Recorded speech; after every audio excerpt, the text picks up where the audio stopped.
चलिए दोस्तों स्टार्ट करने जा रहे हैं बाबा अपना नेक्स्ट चैप्टर का रिवीजन, जिसका नाम है लिमिटेड लाइबिलिटी पार्टनरशिप एक्ट। चलिए, बहुत ही छोटा सा हमारा ये एक्ट है दोस्तों, क्यूटी पाई सा छोटा सा एक्ट है, बहुत ही स्कोरिंग है।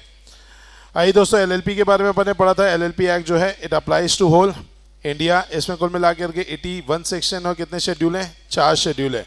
फर्स्ट शेड्यूल जो है वो ये बात करता है म्यूचुअल राइट्स एंड ड्यूटीज को लेकर के। सेकंड शेड्यूल बात करते हैं conversion of firm into LLP. Third schedule बात करते हैं private limited company into LLP. और फोर्थ शेड्यूल बात करता है unlisted public company into LLP. इसका जो पूरा कामकाज है हाल फिलहाल जो है वो एमसीए एंड आरओसी ही देख रहे हैं दोस्तों, तो इन दोनों को दे दिया गया एलएलपी को एडमिनिस्टर करने का काम। अगर हम एलएलपी के बारे में बात करें तो एकदम जो सबसे ज़्यादा मोस्ट आस्क्ड क्वेश्चन है एलएलपी का वो यही है, that is meaning of LLP and साथ ही साथ उसका कंसेप्ट। तो इसको अपने पॉइंट वाइज अगर अपन बात करें तो एलएलपी क्या होती है? It is a business entity with what दोस्तों? Limited liability. एक ऑल्टरनेट कॉर्पोरेट बिजनेस मॉडल है जो बेनिफिट हमें सिर्फ लिमिटेड लाइबिलिटी का नहीं देता, बट साथ ही साथ पार्टनर्स को फ्लेक्सिबिलिटी भी देता है कि वो इंटरनल स्ट्रक्चर को एज अ पार्टनरशिप क्या कर पाए? फ्लेक्सिबिलिटी के साथ मैनेज कर पाए। जो एलएलपी होती है दोस्तों उसकी क्या होती है? Separate legal entity. और जो एलएलपी है वो अपने फुल एक्सटेंट तक के क्या होती है दोस्तों? लाइबल होती है। जो पार्टनर्स होते हैं उनकी लाइबिलिटी यहाँ पर कैसी होती है दोस्तों? लिमिटेड होती है।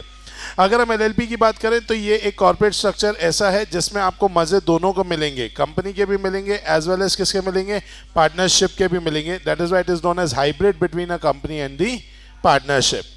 इसके बाद अपन ने कुछ डेफिनेशंस के बारे में पढ़ा था दोस्तों। उसमें पहली डेफिनेशन थी बॉडी कॉर्पोरेट। बॉडी कॉर्पोरेट मतलब यहाँ पर हम 4 चीज़ों के बारे में बात करते हैं दोस्तों।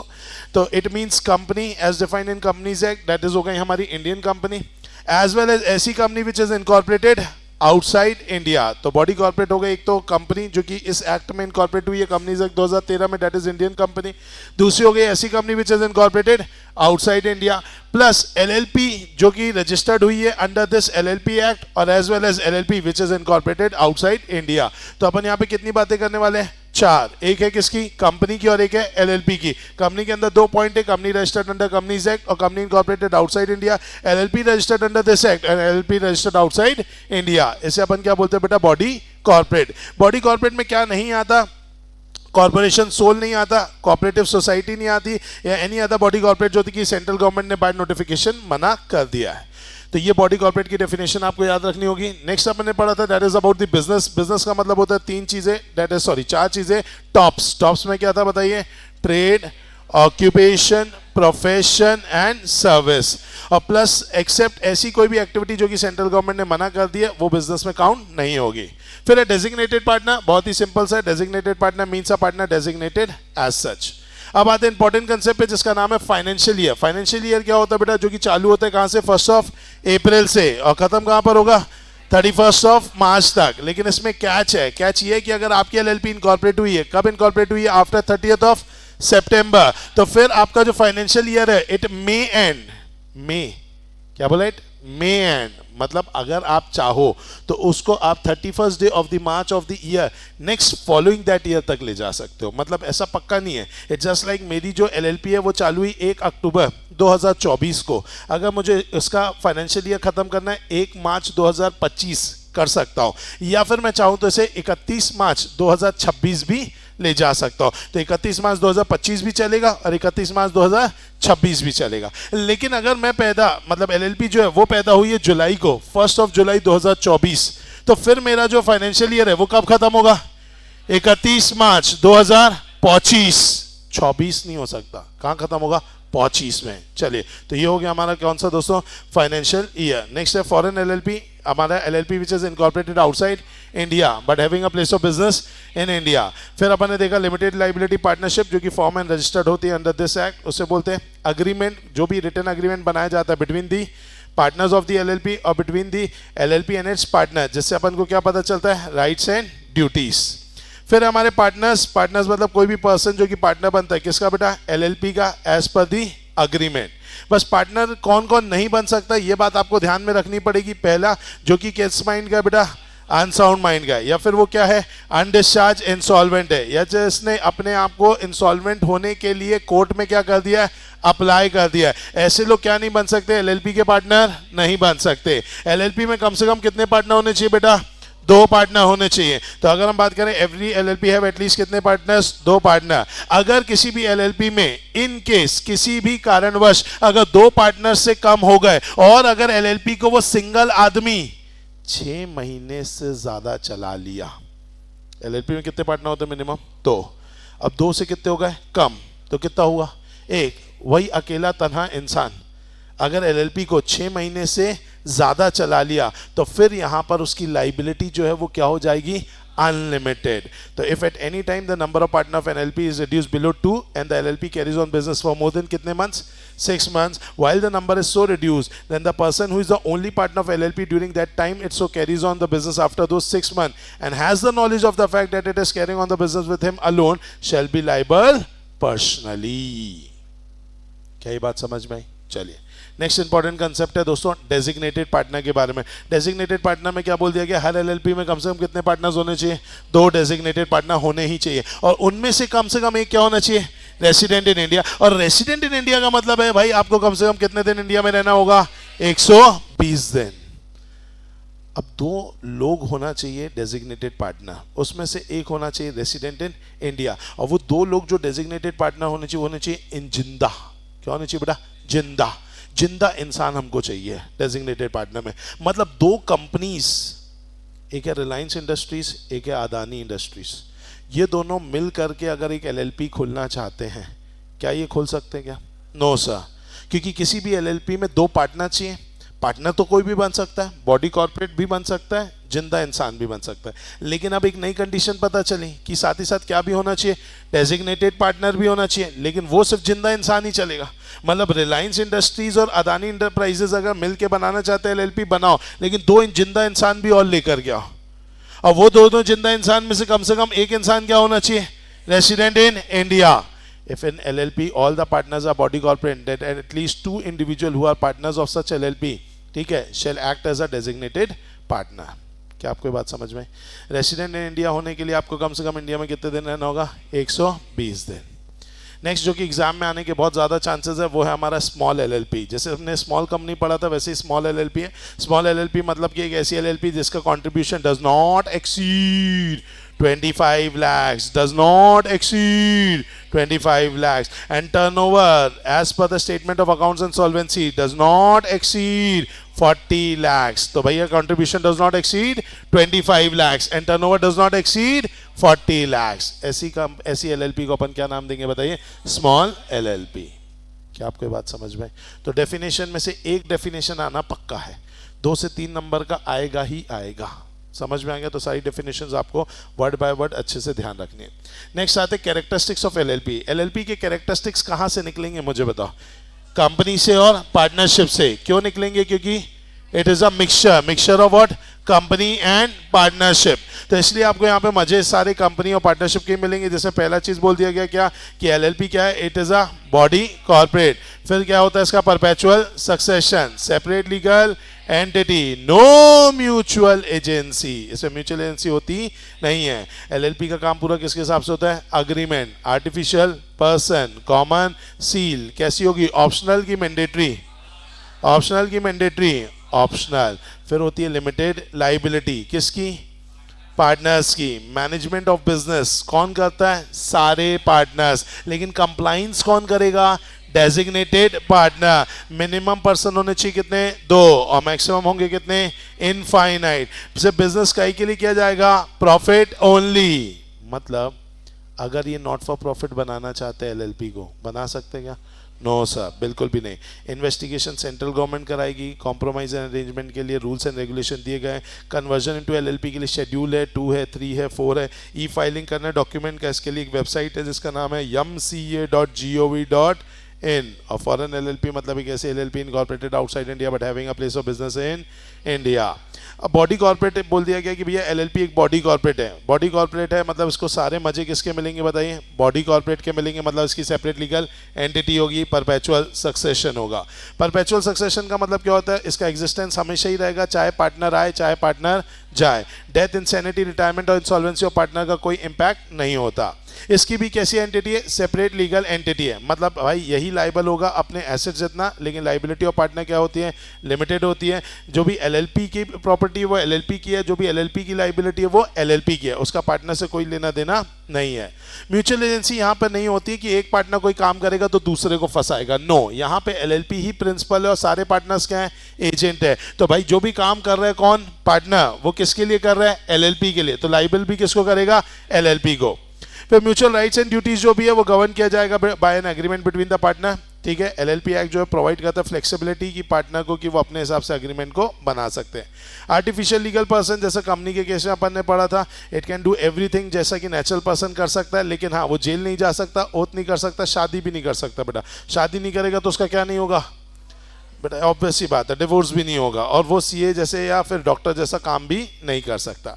फिर कॉमन सील के लिए अगर अपन बात करें तो भाई इसमें एलएलपी में हैव अ कॉमन सील, में हैव अ कॉमन सील मतलब बहुत जरूरी नहीं है, ऑब्वियस सी बात है। फिर है लिमिटेड लाइबिलिटी, इसमें लाइबिलिटी किसकी लिमिटेड रहेगी, the liability of the partner will be limited, कितने अमाउंट की, to the amount contributed in the LLP, and such contribution कैसा हो सकता है, टेंजिबल भी या इंटेंजिबल भी। मैनेजमेंट हमेशा कौन करेगा बताइए, पार्टनर, लेकिन डेजिग्नेटेड पार्टनर उसका क्या करेंगे, लीगल कंप्लायंस। मिनिमम पार्टनर कितने होंगे, 2, और मैक्सिमम क्या होंगे, बोलो इनफाइनाइट। और डेजिग्नेटेड पार्टनर भी कितने होंगे, 2, जो क्या होना चाहिए, जिंदा इंसान, जिनमें एक क्या होना चाहिए, रेसिडेंट इन इंडिया। फिर नेक्स्ट है भाई the essential requirement of forming LLP की, हमेशा वो कौन सा होगा, प्रॉफिट अर्न करने के लिए होगा, very good. The central government shall have a power to investigate the affair of an LLP. फिर कॉम्प्रोमाइज के लिए भाई पूरे रूल्स बनाए गए हैं। फिर उसके अलावा कन्वर्जन करने के लिए शेड्यूल्स बनाए गए हैं। और ई फाइलिंग करने के लिए कौन सी वेबसाइट है, mca.gov.in। क्या ये बात समझ में आ गई, चलो तो ये आपको याद रखने पड़ेंगे, that is characteristics of LLP. नीचे मैंने यहाँ पर पे भी पूरे क्या दिए हुए, कैरेक्टरिस्टिक्स दिए, याद रहेंगे। चलो एडवांटेजेस ऑफ एलएलपी, इससे चिल्लर क्वेश्चन शायद जिंदगी में कभी नहीं पूछा जा सकता है, ये इंपॉर्टेंट, और एग्जाम में 3 से 4 मार्क्स का 2-3 बार देखा जा चुका है। एडवांटेजेस ऑफ एलएलपी क्या है, तो एलएलपी के क्या एडवांटेजेस है बेटा, it is easy to form, easy to dissolve, easy to form, easy to dissolve, all partner enjoy limited liability, flexible capital structure, organize and operate on the basis of agreement, provide flexibility without imposing detailed legal and procedural requirement। Next अगर हमें incorporate करना है किसको, LLP को, तो LLP को incorporate करने के लिए आपको क्या चाहिए होंगे, सबसे पहले इंसान, तो कम से कम कितने लोग चाहिए बेटा, 2 लोग चाहिए। फिर आपको जाना पड़ेगा यहाँ पर भी किसके पास, रजिस्ट्रार के पास, और रजिस्ट्रार के पास अपन मंदिर में कैसे जाएंगे, क्या नहीं, क्या पूजा की थाली सजानी होगी, यस सर। तो इसमें अपन क्या रखेंगे, सबसे पहले इनकॉर्पोरेशन डॉक्यूमेंट, और साथ ही साथ रखेंगे कुछ स्टेटमेंट। अब इनकॉर्पोरेशन डॉक्यूमेंट में आपको कौन से डॉक्यूमेंट रखने पड़ेंगे, उसमें क्या होगा, तो इनकॉर्पोरेशन डॉक्यूमेंट में आपको सबसे पहली चीज आपको वहां पर देना होगा, name of the LLP, proposed business of the LLP, name of each person who will become the partner, name and address of the person who will become designated partner, address of the registered office of LLP, जल्दी बताएंगे, name of the LLP, name of the LLP, address of the LLP, proposed business of the LLP, name and address of each of the partner, name and address of each of the designated partner, and such other information as may be prescribed, such other information as may be prescribed, and should be in a form as may be prescribed, it should be in a form as may be prescribed। तो document के नाम पे क्या क्या देना, पहला name of the LLP, address of the LLP, proposed business of the LLP, name and address of each partner, name and address of the designated partner, contain such other information as may be prescribed in the form as set as may be prescribed। ये सब document आपको देना है किसको, ROC को। लेकिन सिर्फ document से काम नहीं चलेगा, और क्या देना होगा, स्टेटमेंट। स्टेटमेंट आपको कराना होगा बेटा साइन, क्या कराना होगा, साइन। और ये साइन करेंगे वो 4 चौकड़ी लोग, कौन कौन है, एडवोकेट, ये 4 लोग क्या करेंगे दोस्तों, साइन। चारों कराओगे क्या, पैसा है नहीं है ना, तो नहीं कराएंगे, किसी एक से कराएंगे। और साथ ही साथ सिर्फ इतने 4 लोगों से नहीं, अपन को और किसको पकड़ना पड़ेगा, कोई भी सब्सक्राइबर को जिन्होंने अपना नाम इनकॉर्पोरेशन डॉक्यूमेंट में दिया है। और ये लोग क्या बताएंगे, ये लोग ये बताएंगे that all the requirement of the act and the rules जो भी था उसे क्या किया जा चुका है, कंप्लाई किया जा चुका है। तो एक हो गया डॉक्यूमेंट, एक हो गया हमारा स्टेटमेंट, ये दोनों पूजा की थाली में रखेंगे। और ऊपर क्या रखेंगे बेटा, फीस, वेरी गुड। और ये फीस दे करके अपन जाएंगे कहाँ पर, रजिस्ट्रार के पास जाएंगे। और रजिस्ट्रार के पास जाएंगे तो रजिस्ट्रार को जैसे अपन ये सारा डॉक्यूमेंट देंगे, वहाँ से तथास्तु हमें क्या मिलेगा, सर्टिफिकेट ऑफ इनकॉर्पोरेशन, और आपको पता है सर्टिफिकेट कितने दिन में मिल जाएगा, 14 डेज। और ये रजिस्ट्रार जो भी सर्टिफिकेट देगा it must be sign by the registrar, authenticated by his official seal. और ये जो सर्टिफिकेट होगा ये कैसा एविडेंस है बेटा, कंक्लूसिव एविडेंस। कैसा है, कंक्लूसिव एविडेंस। अगर ये सर्टिफिकेट आपके पास है इसका मतलब है आपकी एलएलपी जो है वो लीगली फॉर्म एंड रजिस्टर्ड हो चुकी है। कोई भी डाउट? अगर आपने जैसा कंपनीज एक्ट में देखा था कि इनकॉर्पोरेशन डॉक्यूमेंट देते समय आपने कुछ फॉल्स इन्फॉर्मेशन दी, वैसे ही अगर आपने एलएलपी में भी किया होगा तो आपको यहाँ पर मिलेगी बेटा जेल। कितने साल की, 2 साल की। और सिर्फ इतना ही नहीं है, आपको फाइन भी लगेगा। कितना, 10,000 से लेकर के 5 लाख तक। तो अगर किसी भी इंसान ने ऊपर जितने भी लोग थे उनमें से किसने भी गलत इन्फॉर्मेशन दिया तो अब तो जेल जाना पड़ेगा। कितने साल के लिए, 2 साल के लिए। ये मैक्सिमम है मिनिमम है, मैक्सिमम मिनिमम है, मैक्सिमम मिनिमम है, मिनिमम है मैक्सिमम है, मैक्सिमम है। एक्सटेंड बोले ना अप टू, तो यहाँ पर क्या हो गया भाई, मैक्सिमम 2 साल के लिए जेल जाना है। और कम से कम आपको 10,000 रुपये की क्या देनी है, फाइन, जो कि एक्सटेंड होगा कहाँ तक है, 5 लाख तक। क्या आपको ये बात समझ में? नेक्स्ट क्वेश्चन जो कि काफ़ी एग्जाम में पूछा जाता है वो है रजिस्टर्ड ऑफिस के ऊपर। एलएलपी का क्या रजिस्टर्ड ऑफिस होना चाहिए? बिल्कुल होना चाहिए, क्योंकि वहीं पर ही सारे क्या किए जाएंगे, कम्युनिकेशन एंड नोटिस को एड्रेस एंड सर्व किए जाएंगे। डॉक्यूमेंट अगर किसी को भी एलएलपी के ऊपर सर्व करना है, पार्टनर के ऊपर सर्व करना है, डेजिग्नेटेड पार्टनर के ऊपर सर्व करना है, तो आपको उसे भेजना होगा सर्टिफिकेट ऑफ पोस्टिंग या फिर रजिस्टर्ड पोस्ट से या बाय एनी अदर मैनर से। कितने तरीकों से भेजोगे बताइए? 3 तरीके। पहला क्या, सर्टिफिकेट ऑफ पोस्टिंग, और बाय रजिस्टर्ड पोस्ट, और बाय एनी अदर मैनर। कहाँ भेजोगे बेटा? एट द रजिस्टर्ड ऑफिस और any other address specifically declared by the LLP. तो अगर आपको कोई भी डॉक्यूमेंट भेजना है, किसको भेजना है बेटा? या तो एलएलपी को, या किसको भेजना है, पार्टनर को, या फिर किसको भेजना है, डेजिग्नेटेड पार्टनर को। कैसे भेजोगे बेटा? बाय सर्टिफिकेट ऑफ पोस्टिंग, या फिर भेजोगे बाय रजिस्टर्ड पोस्ट, या फिर बाय एनी अदर मैनर। कहाँ भेजोगे? रजिस्टर्ड ऑफिस में, या any such address which is specifically declared by the LLP. अगर एलएलपी ने अपना ऐसा रजिस्टर्ड ऑफिस नहीं बनाया तो कोई दिक्कत की बात नहीं है, बस उसको पेनल्टी भरना पड़ेगा 500 रुपए ईच डे। कितने की? 500 रुपए ईच डे, जो कि मैक्सिमम कहां तक जाएगी, 50,000 तक। तो भाई 500 रुपए ईच डे की लगेगी, और मैक्सिमम कहां तक जाएगी बताइए, 50,000 तक। सर ये किसके ऊपर लगेगी पेनल्टी? एलएलपी के ऊपर लगेगी और सारे पार्टनर के ऊपर लगेगी। एलएलपी के ऊपर भी लगेगी और सारे पार्टनर के ऊपर भी लगेगी। कितने की लगेगी? 500 रुपए ईच डे, जो कि मैक्सिमम कहां तक जाएगी, 50,000 तक जाएगी। समझ में आ गया? से एलएलपी पैदा हो जाएगी तो क्या होगा? तो ऑब्वियस सी बात है बेटा, वो बन जाएगी बॉडी कॉर्पोरेट। बॉडी कॉर्पोरेट बन गई तो अब वो अपने नाम पर अक्वायर, ओन, होल्ड, डेवलप या डिस्पोज ऑफ करेगी किसको? प्रॉपर्टी को। चाहे वो प्रॉपर्टी क्या हो, मूवेबल, चाहे वो हो इमूवेबल, चाहे वो हो टेंजिबल, चाहे वो हो इनटेंजिबल। इसके अलावा आप क्या कर सकते हैं बताइए? उसे केस भी कर सकते हैं, स्यू भी कर सकते हैं, एंड बीइंग स्यूड।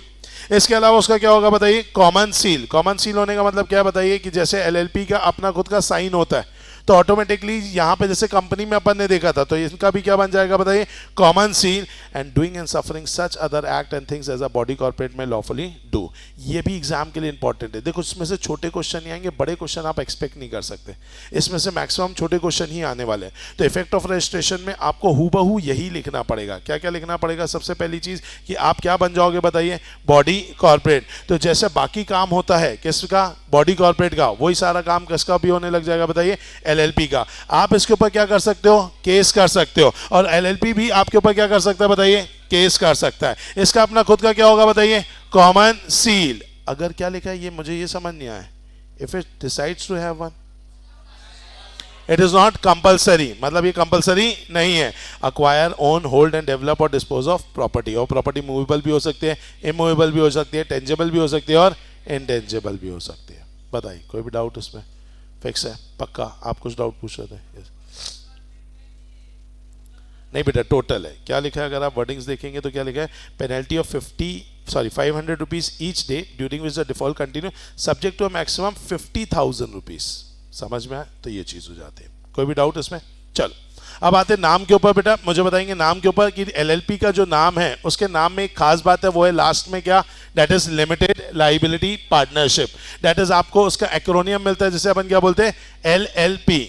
जो भी नाम होता है वो ध्यान रखना होगा, नाम क्या नहीं होना चाहिए, अनडिजायरेबल नहीं होना चाहिए, और साथ ही साथ वो आइडेंटिकल या too nearly resemble to any LLP नहीं होना चाहिए। याद रखेंगे, किससे मिलता जुलता नहीं होना चाहिए, किसी भी एलएलपी से या फिर किसी भी कंपनी से या फिर किसी भी रजिस्टर्ड ट्रेडमार्क से। मतलब तीन ही चीजों के लिए मना किया गया। पहला क्या है, एलएलपी, दूसरा क्या बोला गया, कंपनी, और तीसरा क्या बोला गया, रजिस्टर्ड ट्रेडमार्क।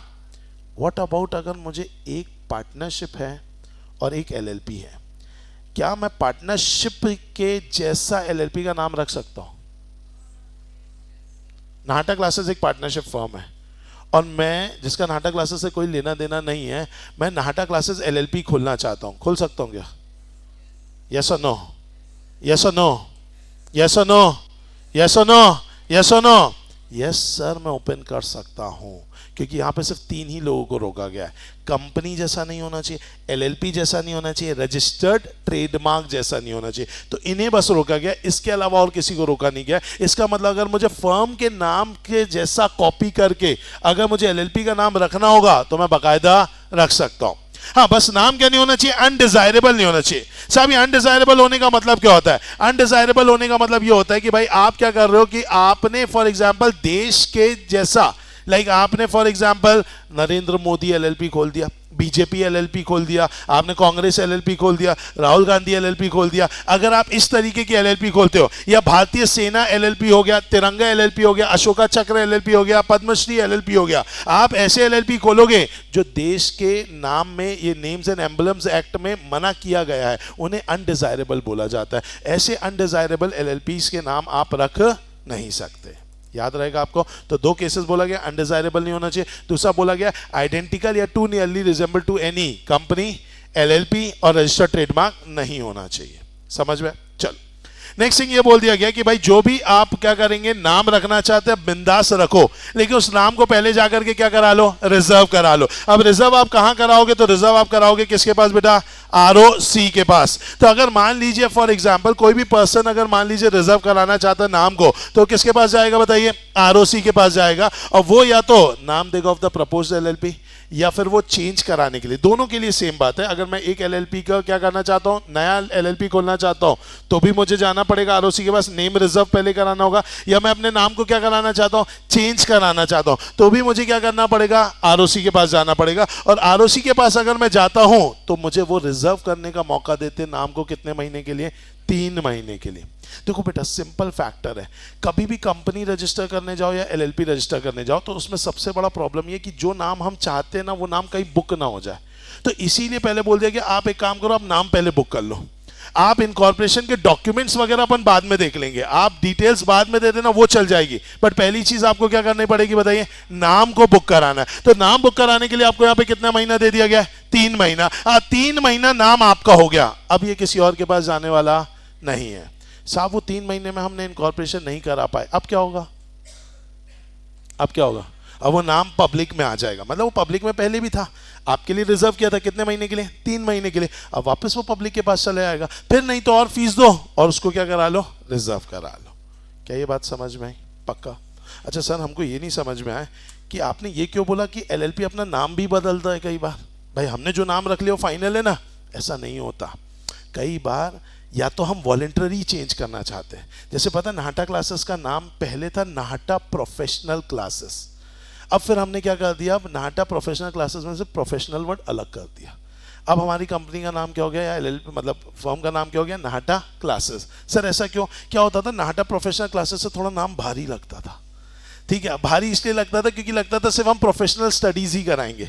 लेकिन अब हम किस में आ रहे हैं? स्कूल स्टडीज में भी आ रहे हैं। हम 11th भी पढ़ाते हैं, 12th भी पढ़ाते हैं, बहुत जल्दी हम 9th और 10th में भी आ रहे हैं। तो ऑटोमेटिकली क्या होने वाला है इसके कारण कि कहीं ना कहीं हमारा नाम ज्यादा भारी हो रहा था वो प्रोफेशनल वर्ड के चक्कर में, तो हमने उसको सिर्फ क्या कर दिया? नाटा क्लासेस कर दिया। तो ये हमने नाम को चेंज किया। तो कई बार हम कैसा करते हैं बेटा? वॉलंटरी करते हैं। कई बार ऐसा हो जाता है कि वो जो नाम था वो अनडिजायरेबल था, या जो नाम था वो आइडेंटिकल था किसी और के नाम के साथ। अब देखो, वैसे तो ये गलती किसकी है? अनडिजायरेबल नाम को भी तुमने ओके कर दिया, किसकी गलती है? आरओसी की। लेकिन आरओसी कभी अपनी गलती मानता नहीं है। तो उसको अगर बाद में जागरूक हुआ ये चीज कि भैया ये नाम तो क्या अनडिजायरेबल हो गया, या फिर उसको बाद में लगा कि भाई जो भी नाम है वो आइडेंटिकल है या टू नियरली रिजेंबल कर रहा है, किसको रिजेंबल कर रहा है? या तो कंपनी को, या तो ट्रेडमार्क को, या तो एलएलपी को। तो ऐसे केस में आपको नाम बदलने के लिए बोला जा सकता है। लेकिन मैं आपसे ये जानना चाहता हूं कि क्या आरओसी जो है उसको सपना आएगा कि इन्होंने कंपनी के जैसा एक नाम रख लिया या रजिस्टर्ड ट्रेडमार्क के जैसा? नहीं, सपना नहीं आएगा। तो फिर उन्हें कैसे पता चलेगा? क्या होगा? कोई कंप्लेन करेगा। इट्स जस्ट लाइक मैं कंप्लेन करूंगा कि भैया ये तो मेरा नाम है, ये तो मेरी कंपनी का नाम है, ये एलएलपी ने ये सेम नाम कैसे रख लिया? तो मुझे कंप्लेन करना पड़ेगा। अब ध्यान से समझो, इसमें भी एक कैच है। कैच ये है कि अगर मैं कंप्लेन करने जाऊंगा तो मुझे कंप्लेन करना पड़ेगा 3 साल के अंदर अंदर। जो नई एलएलपी जिसने नाटा क्लासेस एलएलपी खोल लिया, मैं हूं नाटा क्लासेस, मान लो एलएलपी मैं भी हूं, और किसी और ने भी एक दूसरी जगह नाटा क्लासेस एलएलपी खोल लिया है, तो अगर मुझे कंप्लेन करनी है उसके खिलाफ कि उसने मेरे नाम को कॉपी किया है, तो ये चीज मुझे कितने साल के अंदर करनी होगी? 3 साल के अंदर। मेरे पैदा होने से 3 साल कि उसके पैदा होने से? उसके। भाई मेरे को तो पैदा हुए 10-15 साल हो गए होंगे, मेरा ब्रांड बड़ा होगा मान के चलते हैं, लेकिन अभी अभी उसने मेरे नाम को कॉपी किया है, तो मेरे नहीं, उसके पैदा होने के 3 साल के अंदर अंदर मेरे को क्या करना पड़ेगा? उसके खिलाफ केस करना पड़ेगा। और केस मैं कहां जाके करूंगा बेटा? सेंट्रल गवर्नमेंट के पास। तो whether central government is satisfied that a LLP has been registered under name which is what दोस्तों? Undesirable या आइडेंटिकल है, तो सेंट्रल गवर्नमेंट डायरेक्ट करेगी एलएलपी को कि अपने नाम को क्या करो? चेंज करो। चेंज करने के लिए भी आपको कितने महीने दिए जाएंगे? 3 महीने। मतलब ज्यादा प्रेशर नहीं है। रिजर्व भी कितने महीने के लिए होता है? 3 महीने। चेंज करने के लिए भी कितने महीने मिलेंगे? 3 महीने। और कंप्लेन करने के लिए कितने साल है? 3 साल। तुम्हारा फोकस किस पे होना चाहिए? 3 पे। अरे आया कि नहीं आया? सिंपल है। तो अगर अपन बात करें after the date of direction, आपको क्या करना पड़ेगा? 3 महीने में करना पड़ेगा। अब नीचे देखो क्या बोला गया है, प्रोवाइडेड कि application of the proprietor of the registered trademark shall be maintainable with in a period of 3 years। अब आ गया ये चीज कि जो भी ट्रेडमार्क है, वो ट्रेडमार्क वाला अगर क्या करेगा? कंप्लेन करेगा, तो कंप्लेन कितने दिन में करेगा बताइए? 3 साल। 3 साल कहां से? From the date of incorporation और रजिस्ट्रेशन और चेंज ऑफ नेम। क्या ये बात समझ में आई? पक्का? ओके। अब अगर हम बात करें, इसमें थोड़ा सा एक और पॉइंट है, इसमें थोड़ा सा अलग पॉइंट है। अब अगर कंप्लेन की गई है ना बेटा, तो कंप्लेन करने के बाद ये बोला गया है कि एलएलपी को अपना नाम क्या करना पड़ेगा? चेंज करना पड़ेगा। अब चेंज करने के बाद क्या करना है? तो चेंज करने के बाद क्या आपको बताना पड़ेगा कि हमने चेंज कर दिया, कि चेंज करके बस जेब में रख के घूमोगे? बताना पड़ेगा। और वो बताने के लिए यहां पर दे दिया गया समय। कितना समय दे दिया गया? 15 दिन। कितना दिन दिया गया? 15 दिन। तो where LLP changes its name और obtain a new name, it shall within a period of कितने दिन बेटा? 15 days from the date of such change give notice of the change. क्या ये बात समझ में? अच्छा, आप रजिस्ट्रार को बताओगे, रजिस्ट्रार से ओके बोल के चले आएगा क्या? नो, वो आपको सामने से क्या देगा? सर्टिफिकेट। तो वो सर्टिफिकेट आपको मिलेगा कितने दिन के अंदर? 30 days के अंदर। कितने दिन के अंदर मिलेगा बेटा? 30 days के अंदर। मतलब क्या क्या याद रखना है? नाम रिजर्व किया 3 महीने, नाम चेंज करने के लिए गवर्नमेंट ने बोला तो 3 महीने, अगर नाम चेंज कर लिया तो आरओसी को बताना पड़ेगा 15 दिन, और आरओसी तुमको एक नया सर्टिफिकेट देगा कितने दिन में? 30 दिन। गया? पक्का? अच्छे से समझ में आ रहा है? फिक्स है? चलो सर, हमने नहीं किया नाम चेंज, आरओसी ने बोला या सेंट्रल गवर्नमेंट ने बोला, हमें नहीं सुनना उनकी, क्या कर लेंगे वो लोग हमारा? कुछ नहीं बेटा, वो आपको अपना खुद का एक नया नाम दे देंगे, और उसके लिए उनके पास एक आदमी है, योगी जी। अरे समझ में आया? तो फिर योगी जी को नाम देने के लिए बोल देंगे बेटा, वो कुछ भी नाम दे देंगे आपको। तो फिर ऑटोमेटिकली अगर आपने फॉर एग्जाम्पल एलएलपी ने अगर नाम नहीं बदला सेंट्रल गवर्नमेंट का बोलने के बाद भी, तो फिर वो आपको अपने मन से कुछ भी क्या दे देंगे? नाम दे देंगे। और इनका नाम देने का तरीका अल्फा न्यूमेरिक, कुछ कुछ नंबर देंगे, कुछ कुछ अक्षर देंगे बेटा। समझ में आया? तो ऐसा करके तुम्हारी एलएलपी का नाम क्या कर देंगे वो लोग? चेंज कर देंगे। सर फिर अब हम क्या करेंगे? हमें वापस से एक नया नाम रखना पड़ेगा, मतलब हमें वो नाम पसंद नहीं आया जो गवर्नमेंट ने दिया, अब क्या करेंगे? तो कोई दिक्कत नहीं भाई, फिर तुम वापस से प्रोसेस को पूरा करो, 3 महीने के लिए रिजर्व करके आप नया नाम ले सकते हो, तो उसमें हमें कोई दिक्कत की बात नहीं। तो इससे अच्छा यही है ना, पहले से ही मान जाओ, नहीं तो गवर्नमेंट अगर क्या करेगी? चेंज करने आएगी तो वो कुछ भी चेंज कर देगी। Getting my point? पक्का? तो क्या बोले? If LLP is in default in complying with the direction, तो central government shall allot a new name in such manner as may be prescribe. उसके बाद आपको एक नया सर्टिफिकेट भी मिल जाएगा, provided that nothing in this subsection, ठीक है, will prevent a LLP from subsequently changing its name. आप बाद में अपने नाम को जरूर क्या कर सकते हो, चेंज कर सकते हो। अब इसके लिए अगर आपने सेंट्रल गवर्नमेंट की बात नहीं मानी थी तो भाई मोदी जी ने बोला है कि भाई एलएलपी के ऊपर लगेगा 10,000 से लेके कितना तक, 5 लाख, और डीपी के ऊपर लगेगा 10,000 से कितना तक, 1 लाख। क्या ये बात समझ में आ गई? पक्का? चलो, तो इतना ही है हमारा एलएलपी, छोटा सा क्यूटी पाए। साथ ही साथ इस एलएलपी में सबसे इंपॉर्टेंट चीज़ क्या है, डिफरेंस बिटवीन, ठीक है। तो डिफरेंस बिटवीन जो है ये इंपॉर्टेंट हो जाता है, जैसे कि एलएलपी एंड पार्टनरशिप के बीच में डिफरेंस, एलएलपी एंड कंपनीज के बीच में डिफरेंस, ये दोनों ज़रूर करके जाएंगे। मोस्ट प्रोबेबली हो सकता है 4 से 6 मार्क्स के बीच में डिफरेंस बिटवीन भी हमारे क्वेश्चन मतलब हमारे पेपर में देखने को मिल सकता है। बताइए, यस और नो, समझ में आए? चलिए एक बार देख लेते हैं एलएलपी में किस टाइप के क्वेश्चन जो हैं आए गए हैं। देखिए कौन सा क्वेश्चन आएगा बेटा, बताइए। डेफिनेशन आएगा? यस सर, यस सर, अरे यस और ना। तो बॉडी कॉर्पोरेट के बारे में बताना है। म्यूचुअल एजेंसी की कोई डेफिनेशन नहीं है, वो कैरेक्टरिस्टिक्स के अंदर अपन ने जो पढ़ा था, नो म्यूचुअल एजेंसी, वो बताना होगा। फॉरेन एलएलपी बताना, आर्टिफिशियल लीगल पर्सन बताना। हाँ, ये कैरेक्टरिस्टिक्स वाला पार्ट है, मतलब डिफाइन करना है तो ऑब्वियसली बात है, लेकिन ये कैरेक्टरिस्टिक्स के पॉइंट है। तो अगर आप यहाँ पढ़ेंगे keeping in view of the above define the following characteristics of LLP, तो कैरेक्टरिस्टिक्स ऑफ एलएलपी को इलैबोरेट करना है। और पूरा होलसेल क्वेश्चन नहीं दिया, नहीं तो 12-13 पॉइंट का है। उन्होंने अपने मन से 4 पॉइंट ढूंढ लिए, बोले इनके बारे में अंदर डिटेल में लिख दो, सिंपल है। नेक्स्ट अगर अपन बात करें, अच्छा इस क्वेश्चन में बेटा बॉडी कॉर्पोरेट में वो मत लिख करके आ जाना, कौन सा, कंपनी और एलएलपी वाला, वो लिखोगे तो गलत हो जाएगा, क्योंकि इन्होंने क्या बोला है, आपको क्या बताना है, कैरेक्टरिस्टिक्स। तो आपको फिर कौन सा लिखना पड़ेगा, ये वाला, ये देख रहा है ये वाला, तो मैं ये पॉइंट लिखना होगा। अरे इसमें भी तो है बॉडी कॉर्पोरेट, यस और ना, ये कैरेक्टरिस्टिक्स में ही है ना, यस, तो आपको वो वाला लिखना पड़ेगा, नहीं तो गड़बड़ हो जाएगा। चलो, तो ये ज़रूर याद रखेंगे। नेक्स्ट आते हैं अपन, नेक्स्ट अगर हम बात करें तो सितंबर में अपन देख लेते हैं एक बार किस टाइप के पेपर्स आरटीपी में आया हुआ था। चलो, किसके ऊपर है ये, रजिस्टर्ड ऑफिस ऑफ एलएलपी, ठीक है। तो रजिस्टर्ड ऑफिस के बारे में आपको यहाँ पर क्या करना पड़ेगा बेटा, डिटेल्स देनी पड़ेगी। चलिए, इसके अलावा अगर अपन मई में आते हैं दोस्तों, तो मई में अपने पास क्या क्वेश्चन आया हुआ है एलएलपी का, आया क्या? यस, किसके बारे में पूछ रहे हैं बताइए।